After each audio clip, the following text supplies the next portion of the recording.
Behind his captivating smile and confident demeanor, Ted Bundy was a cold-blooded serial killer whose crimes shocked the world. Known for his intelligence, charisma, and ability to blend into society, Bundy deceived everyone around him, friends, family, and even law enforcement. But as the bodies of young women began to pile up, the true monster behind the mask started to emerge. In a twisted tale of charm, deception, and murder, Bundy's story is one of the most chilling in criminal history. What made this seemingly perfect man into one of the most notorious serial killers of all time? Let's dive into the life of Ted Bundy and uncover the horrifying truth that lurked beneath his facade.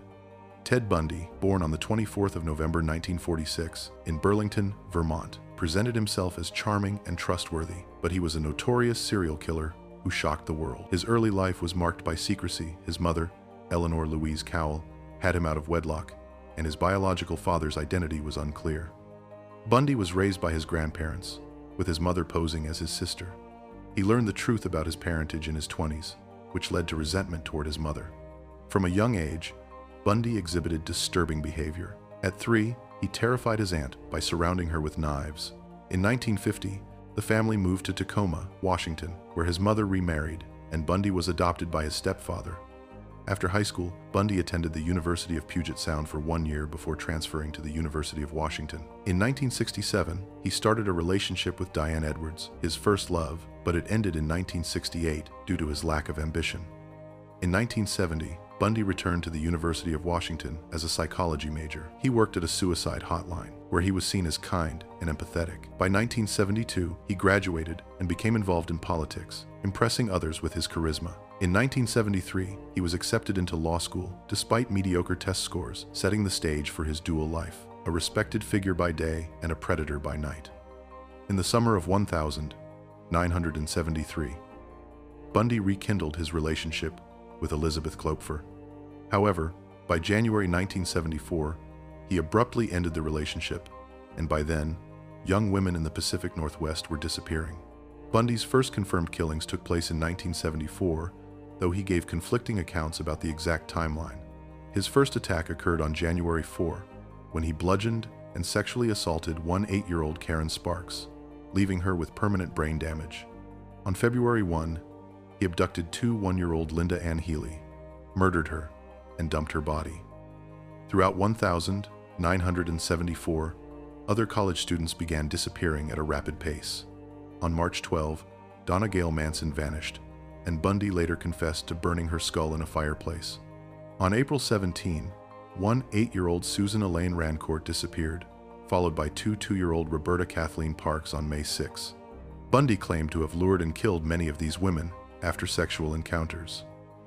On June 1, he strangled 2-year-old Brenda Carroll Ball after a sexual assault. By June 11, Bundy had abducted 8-year-old Georgian Hawkins, whom he murdered and spent the night with.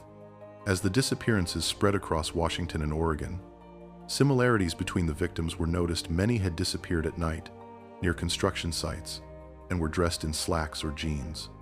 A man with a cast and crutches was seen near several of the crime scenes.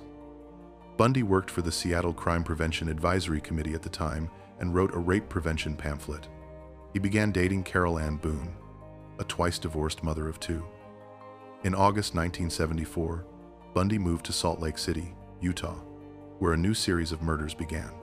He was accepted into the University of Utah Law School but struggled academically.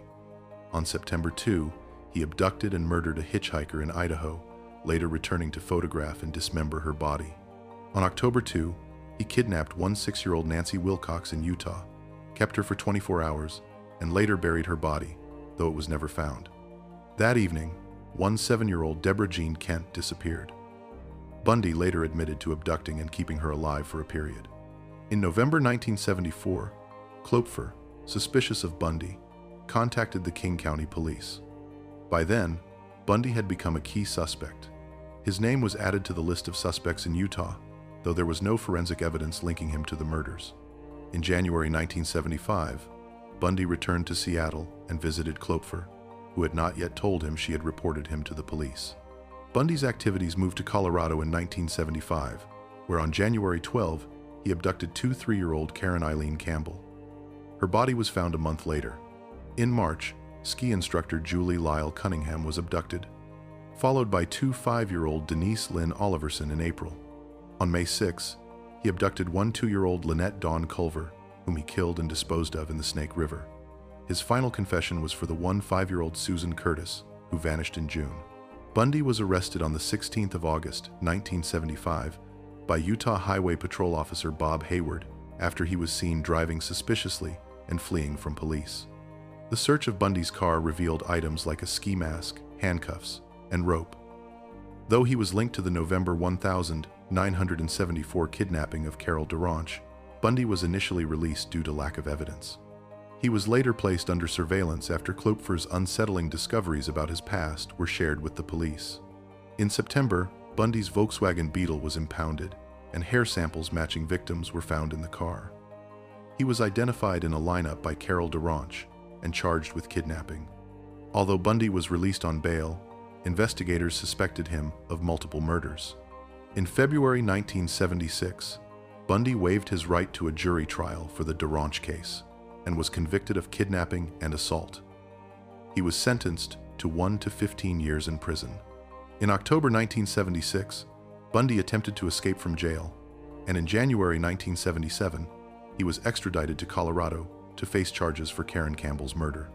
On the 7th of June, 1977, Bundy escaped from a courthouse by jumping from a second-story window, but was recaptured 6 days later after a series of mishaps.